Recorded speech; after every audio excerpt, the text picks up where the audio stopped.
जय हिंद, वंदे मातरम। साथियों साथियों आज इस सेशन में हम लोग यूपी टेट के प्रीवियस ईयर क्वेश्चंस के ईवीएस सेक्शन को आज हम करेंगे। और यूपी टेट अब बहुत ज़्यादा इम्पोर्टेंट हो गया है, क्योंकि आप जानते हो कि सुपर टेट आने वाला है और उसमें यूपी टेट हमेशा से ज़रूरी था। जय हिंद साथियों, जय हिंद, वंदे मातरम। साथियों साथियों यूपी टेट आने वाला है, उसके बाद सुपर टेट आएगा। यूपी टेट बहुत ज़्यादा इम्पोर्टेंट हो गया है अब सुपर टेट के लिए, क्योंकि यूपी टेट के मार्क्स अब सुपर टेट में जुड़ेंगे। ठीक है, तो इसलिए ज़्यादा से ज़्यादा मार्क्स लेके आना अब हमारी प्राथमिकता रहेगी साथियों। तो साथियों, इस पूरी लड़ाई में हम लोग एक साथ रहेंगे और आपको एक अच्छा स्कोर यूपी टेट में लेकर आने में हम आपकी मदद करेंगे, जिसमें कि आज हम अपना स्टार्ट कर रहे हैं एक नई सीरीज जो प्रीवियस ईयर क्वेश्चंस की सीरीज है। ठीक है, जिसमें हम ईवीएस सेक्शन को ले रहे हैं और मैथ सेक्शन को भी लेंगे। तो साथियों, आपको सिर्फ ये करना है कि इस चैनल को सब्सक्राइब कर लीजिए और वीडियो अच्छी लगे तो शेयर कर देना। जितने भी ग्रुप्स हैं आपके पास वहाँ शेयर कर दीजिए, क्योंकि दोस्तों पीडीएफ बनाने में बहुत बहुत मेहनत लगती है। तो प्लीज़ आप इसको सब्सक्राइब कर दें, शेयर कर दें और लाइक कर दें। ठीक है, और आपको पूरे सारे क्वेश्चन 2011 से लेके पूरे 2022 तक के यूपी टेट के प्रीवियस ईयर ईवीएस और मैथ्स के मिलते रहेंगे आपको। ठीक है दोस्तों, चलिए तो हम लोग स्टार्ट करते हैं आज का सेशन। तो साथियों देखिए, तो चैनल को सब्सक्राइब कर दें, लाइक कर दें, शेयर कर दें। ठीक है, और टेलीग्राम को ज्वाइन कर लीजिएगा। टेलीग्राम का चैनल मैं आपको जो लिंक है, चैनल का लिंक, वो मैं डिस्क्रिप्शन में दे दूंगा, तो उसको आप जो है ज्वाइन कर लीजिए। चलिए दोस्तों, चलते हैं फिर पहले क्वेश्चन की तरफ। देखिए, फर्स्ट क्वेश्चन आपको स्क्रीन पर दिख रहा होगा। फर्स्ट क्वेश्चन एनवायरमेंटल स्टडीज का, the example of an ecosystem is air, pond, water, soil. पारिस्थितिकी तंत्र का उदाहरण है वायु, तालाब, जल, मृदा। तो यहाँ पर जो साथियों आपका सही ऑप्शन होगा वो होगा क्या, ये एक मिनट, हाँ, जो आपका सही ऑप्शन होगा पॉन्ड। क्या होगा? पॉन्ड। ठीक है, तालाब। कौन सा सही ऑप्शन होगा? तालाब आपका एकदम सही आंसर होगा। ठीक है साथियों, चलते हैं, क्योंकि तालाब में आपको सब कुछ मिलेगा, सारा इकोसिस्टम। क्योंकि इकोसिस्टम में क्या होता है, सारी चीज, सारे जानवर वगैरह जो भी हमारे आसपास की जो चीजें हैं, तो पूरा इकोसिस्टम ना तो जल में मिलेगा आपको, मृदा में नहीं मिलेगा, वायु में नहीं मिलेगा, वो तालाब में ही मिल सकता है आपको। चलिए अगले क्वेश्चन की तरफ। Which of the which is not a biotic factor, plant, animals, micro organisms, rocks. कौन जीवीय कारक नहीं है? पेड़ पौधे, जंतु, सूक्ष्म जीव और पत्थर।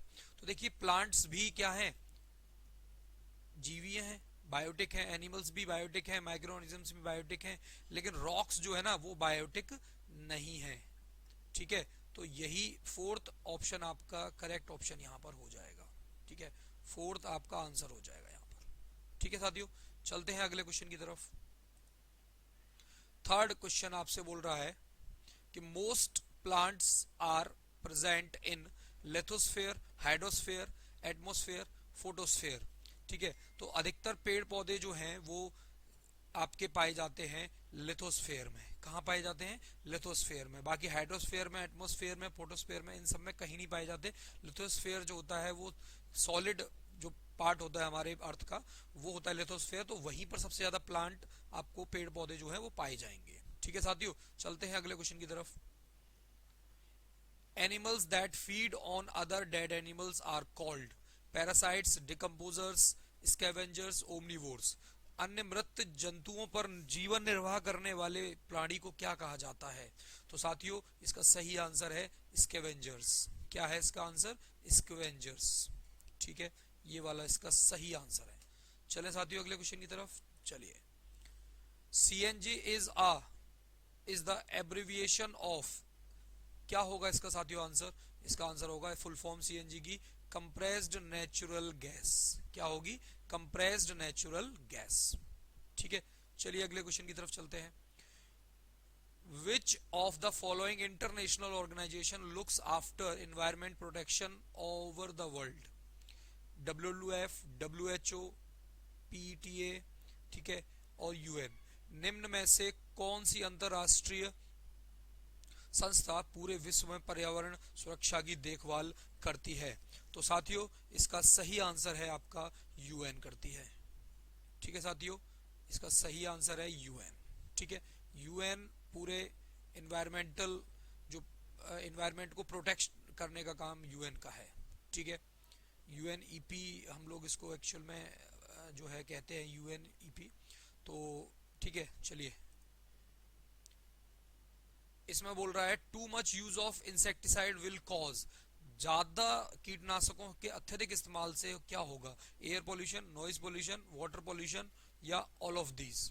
ठीक है, सबसे ज्यादा कीटनाशकों का इस्तेमाल करने से क्या होगा साथियों? सबसे ज्यादा कीटनाशकों का इस्तेमाल करने से होगा जल प्रदूषण, मतलब वाटर पोल्यूशन होगा सबसे ज्यादा।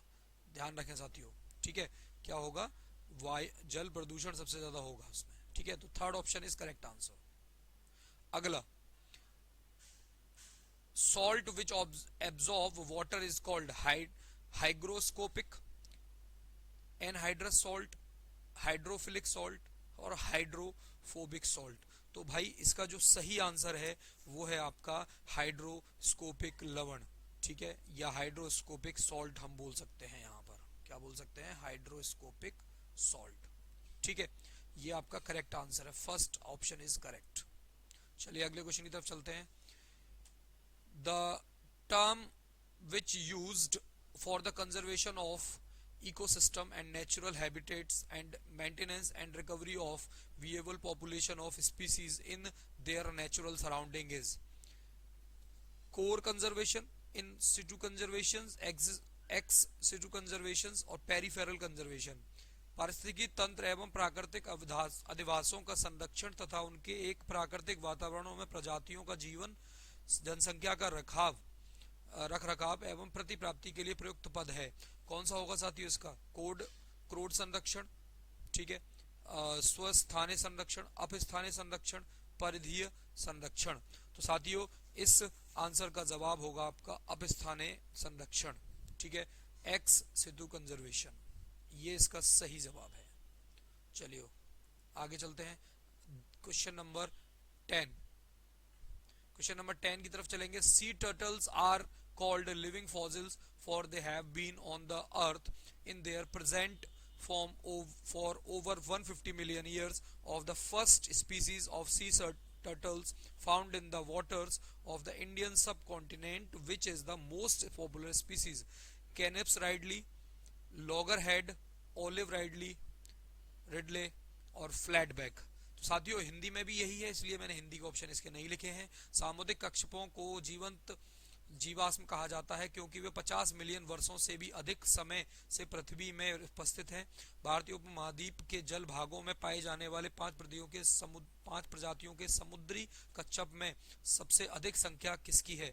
ये सब कच्छपों के टाइप्स हैं, तो इनमें सबसे ज्यादा जो संख्या है वो है आपकी ओलिव रिडले की। किसकी? ओलिव रिडले की। साथियों ये थर्ड ऑप्शन इसका करेक्ट आंसर है। अगला question, which of the following leads to global warming? Water pollution, soil pollution, air pollution, noise pollution. निम्न में से कौन सा विश्व ऊष्मायान का कारण है? ऊष्मायन का कारण है जल प्रदूषण है, मृदा प्रदूषण है, वायु प्रदूषण है या फिर आपका ध्वनि प्रदूषण है? तो साथियों इसका सही जवाब है आपका वायु प्रदूषण। ठीक है, वायु प्रदूषण इसका सही जवाब है, एयर पोल्यूशन। ठीक है साथियों, ग्लोबल वार्मिंग का। अगले क्वेश्चन की तरफ चलते हैं। अगला सवाल है, ocean covers most of the earth surface which is approximately 3/4, 3/4, 1/2, 1/4, 2/3। महासागर पृथ्वी प्रपष्ठ के अधिकांश जगह आवृत किया है, जो है लगभग कितना है आपका? इसका सही आंसर होगा साथियों आंसर नंबर 1। 3/4 जो है वो अर्थ सरफेस जो है ओशियन का जो है कवर कर रखा है ओशियन ने। ठीक है, चलिए बाकी सब जो है अर्थ है, बाकी सब पानी है 3/4। ठीक है, अगला क्वेश्चन, अगला सवाल है, stalactites and stalagmites consist of deposits of क्या? Silica, magnesium carbonate, calcium carbonate, sodium carbonate. Stalactite and एवं स्टेलेग्माइट में निक्षेपण होता है। किसका निक्षेपण होता है साथियों? इसमें कैल्शियम कार्बोनेट का निक्षेपण होता है साथियों। तो third option is correct answer. ठीक है, अगला सवाल, विच of the following is an example of air pollution? Smoke and fog, exhaust gas from cars, gases from burning would और चारकोल। ये सब एयर पोल्यूशन किसके कारण से होता है? ऑल ऑफ दीज निम्न में से कौन वायु प्रदूषण का उदाहरण? धुआं एवं कोहरा, वाहनों से निकली गैस, जलती लकड़ी या चारकोल, और इनमें से सभी। तो साथियों इसका सही जवाब होगा, आपको पता है, ऑल ऑफ दीज। ठीक है, इनमें से सभी इसके कारण हैं। ठीक है, एयर पोल्यूशन के। चलिए अगले सवाल की तरफ चलते हैं। अगला सवाल है हमारा, the law to prevent pollution in India and many other countries prevent the use paper bags, plastic bag, nylon, leather bags. Bharat तथा दूसरे देशों में प्रदूषण को रोकने के लिए बनाए गए नियम डैश का प्रयोग रोकता है? कागज के थैले, प्लास्टिक के थैले, नायलॉन के थैले या चमड़े के थैले? तो भाई प्लास्टिक को रोका गया है ना, गवर्नमेंट ने प्लास्टिक को तो रोका है। तो ये आपका second option is correct answer. चलिए साथियों अगली तरफ चलते हैं, आगे क्वेश्चन की तरफ। साथियों अभी तक वीडियो को अगर शेयर नहीं किया है, लाइक नहीं किया है, सब्सक्राइब नहीं किया है, तो आप चैनल को सब्सक्राइब कर लीजिए, लाइक कर दीजिए, शेयर कर दीजिए। चलिए question number 16, which of the following causes global warming? विश्व ऊष्मायान के निम्न में से कौन एक कारक है? ठीक है, gases from cars, gases from trees, hot air balloon from oven, cooking gas. वाहनों से निकली गैस है, पेड़ पौधों से निकली गैस है, भट्टियों से निकली गर्म हवा, रसोई गैस। तो भाई गैसेस फ्रॉम, क्योंकि फॉसिल फ्यूल्स जलने से ही ग्लोबल वार्मिंग बढ़ती है, तो गैसेस फ्रॉम कार्स। ठीक है, कार्स की जो गैस निकल रही है कार से या वाहनों से जो गैस निकल रही है वही इसका कारण है। तो first option is correct answer. Question number 17, what are metal bearing rocks called? ठीक है, जो धातुमय प्रस्तर किसे कहा जाता है? ठीक है, जो रॉक्स में जो मेटल है उसको हम क्या कहते हैं? उसको हम लोग कहते हैं ओर्स, अयस्क जिसे हम कहते हैं। क्या कहते हैं? अयस्क, जो रॉक्स में मिलता है। ठीक है, चलिए fourth option is correct answer. Tree reduce pollution because they absorb. Tree जो है, पेड़ पौधे प्रदूषण को घटाते हैं क्योंकि वे अवशोषण करते हैं का सल्फर डाइऑक्साइड का, कार्बन डाइऑक्साइड का, कार्बन मोनोऑक्साइड का, नाइट्रोजन का। तो भाई कार्बन डाइऑक्साइड को लेते हैं कौन? पौधे। तो इसका second option is correct answer. अगले क्वेश्चन की तरफ चलते हैं। अगला क्वेश्चन कह रहा है, अगला क्वेश्चन है ये, earthquakes are measured in. Earthquakes को, भूकंप को मापा जाता है किसमें? बोफोर्ट पैमाने पर, डेसिबल में, न्यूटन में, या रिक्टर स्केल पैमाने पर? तो भैया रिक्टर पैमाने पर ही नापा जाता है भूकंप को। ठीक है, चलिए अगले क्वेश्चन की तरफ चलते हैं हम लोग। अगला क्वेश्चन देखिए क्या कह रहा है। अगला क्वेश्चन है हमारा ये, rise in water level in oceans is due to. महासागरों में जल स्तर वृद्धि का कारण है melting of ice in polar region, excess rainfall, acid rain, none of these. ध्रुवीय प्रदेश में बर्फ का पिघलना, अत्यधिक वर्षा, अम्ल वर्षा। तो सीधी सी बात है, पहला ऑप्शन करेक्ट होगा। बर्फ के पिघलने की वजह से ही समुद्रों में पानी, महासागरों में पानी का स्तर जो है बढ़ता जा रहा है। ठीक है, अगले सवाल की तरफ चलते हैं। Question number 21, if the percentage of oxygen present in air is approximately. तो हवा में उपस्थित ऑक्सीजन का प्रतिशत है लगभग कितना? 21%। कितना है? 21%। ठीक है साथियों, ये इसका सही जवाब है। अगले प्रश्न की तरफ चलते हैं। अगला प्रश्न है हमारा, which is the absolute temperature scale? Absolute परम तापक्रम पैमाना कौन सा है? वो है हमारा kelvin. Third option is correct answer. अगले प्रश्न की तरफ चलते हैं हम लोग दोस्तों। अगला प्रश्न है हमारा, photosynthesis carried out by. Photosynthesis, प्रकाश संश्लेषण संपादित होता है, भाई ये तो सभी जानते हैं, ऑल ग्रीन प्लांट्स में, सारे हरे पौधों द्वारा ही होता है। ठीक है, अगले सवाल की तरफ चलते हैं। अगला सवाल कह रहा है कि नॉइज और noise pollution is measured in. Noise, ध्वनि और ध्वनि प्रदूषण मापा जाता है किसमें? डेसिबल में। किसमें मापा जाता है? थर्ड ऑप्शन इसका करेक्ट आंसर है, डेसिबल। ठीक है, प्रश्न नंबर 24 का थर्ड ऑप्शन। क्लियर है? चलते हैं अगले प्रश्न की तरफ। अगला प्रश्न है कि विच of the following is harmful for the environment. Environment निम्न में से कौन इन पर्यावरण के लिए हानिकारक है? तो भाई प्लास्टिक है, ठीक है, पेपर नहीं है, क्लोथ्स नहीं है, ये सब तो डिकम्पोज हो जाते हैं, प्लास्टिक नहीं होती है, ठीक है। चलिए अगले प्रश्न की तरफ चलते हैं। प्रश्न number 26, the most harmful sulphur containing gas in the atmosphere is. वातावरण में अत्यधिक हानिकारक सल्फर मिश्रित गैस है, वो है हमारा ऑप्शन नंबर 4 SO2। SO2 सबसे ज्यादा मिश्रित मिक्स जो गैस है वो है, ठीक है। चलिए आंसर इसका हो गया आपका फोर्थ। चलिए अगले क्वेश्चन की तरफ चलते हैं। Air pollution is reduced by. Air pollution को रिड्यूस कैसे किया जा सकता है, वायु प्रदूषण को कम कैसे किया जा सकता है? वो ट्रीज के थ्रू ही कम कर पाएंगे हम लोग, ठीक है। ना ही मछलियों के द्वारा, ना ही एनिमल्स के द्वारा, ना ही सूर्य प्रकाश के द्वारा वायु प्रदूषण कम किया जा सकता है। इसीलिए गवर्नमेंट ने बोला है कि पेड़ लगाइए, ठीक है। World environment day is celebrated on, ये तो सभी जानते हैं, 5 जून विश्व पर्यावरण दिवस मनाया जाता है 5 जून को, ठीक है साथियों। चलिए अगले प्रश्न की तरफ चलते हैं।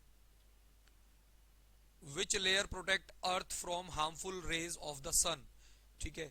सूरज के हानिकारक किरणों से पृथ्वी को कौन सा स्तर सुरक्षित रखता है? तो दोस्तों वो है आपका second option, ozone layer. Ozone परत जो है वो हमें सूरज से आने वाली हानिकारक किरणों से बचाती है, इसीलिए हम लोग बोलते हैं कि ओजोन लेयर को डिप्लीट ना होने दिया जाए, उसको बचाया जाए। इस यूपीटेट 2011 के ईवीएस के सेक्शन के लास्ट क्वेश्चन है हमारा question number 30, flora and fauna of a place indicate. किसी जगह के फ्लोरा तथा फना सूचित करता है, क्या सूचित करता है? Plants and animals, fishes and plants, animals and fishes, या बर्ड्स एंड प्लांट्स? तो भैया प्लांट्स एंड एनिमल्स को ही फ्लोरा एंड फोना कहा जाता है, ठीक है। तो पेड़ एवं पौधे एवं जंतु, पेड़ पौधे और जंतुओं को, ठीक है साथियों।